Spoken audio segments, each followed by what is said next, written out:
ഹരികൃഷ്ണ. അസുരപ്രമാണിയായ ഹിരണ്യാക്ഷന്റെ വംശത്തിൽ പിറന്ന ഒരു രാക്ഷസനാണ് രുരു. ഇദ്ദേഹത്തിന് ദുർഗമൻ എന്നു പേരുള്ള അതിശക്തിശാലിയായ ഒരു പുത്രനുണ്ടായിരുന്നു. ജന്മനാ ദേവവിരോധിയായിരുന്നു ദുർഗമൻ. അവസരം കിട്ടുമ്പോഴൊക്കെ ദേവന്മാരെ ദ്രോഹിക്കുന്നതിൽ തൽപരനായിരുന്നു ദുർഗമൻ.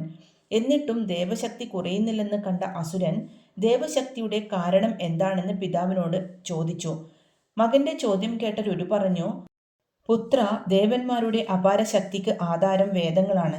വേദങ്ങളില്ലെങ്കിൽ യാഗങ്ങളില്ല. യാഗാദികളില്ലെങ്കിൽ ദേവന്മാർക്ക് ഹവിസ് ലഭിക്കില്ല. ഹവിസില്ലെങ്കിൽ അവർക്ക് ശക്തിയുമില്ല.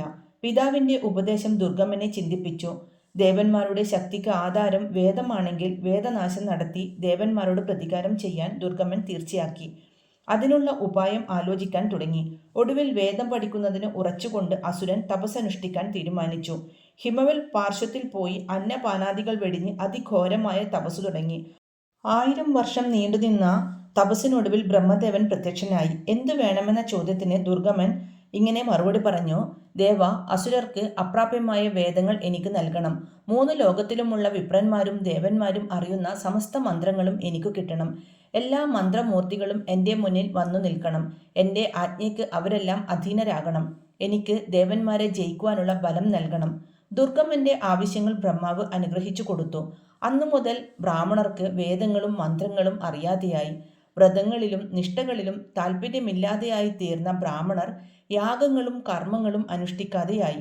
ഹവിസ് ലഭിക്കാതായതോടെ ദേവന്മാർ പരിഭ്രാന്തരായി തീർന്നു. അവർക്ക് ജര ബാധിച്ചു തുടങ്ങി.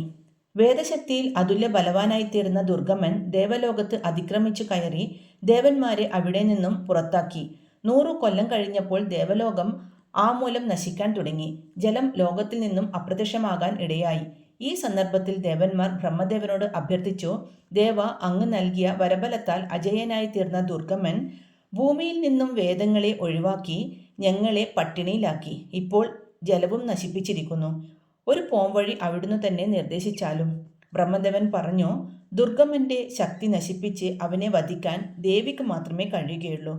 ദേവി പ്രീതിക്കായി നിങ്ങൾ പ്രാർത്ഥിക്കുക. ബ്രഹ്മദേവന്റെ വാക്കുകൾ പ്രകാരം ദേവന്മാർ ദേവിയെ പ്രാർത്ഥിക്കുകയും സംപ്രീതിയായ ദേവി നീണ്ടുനിന്ന യുദ്ധത്തിലൂടെ ദുർഗമനെ പരാജയപ്പെടുത്തുകയും ചെയ്തു.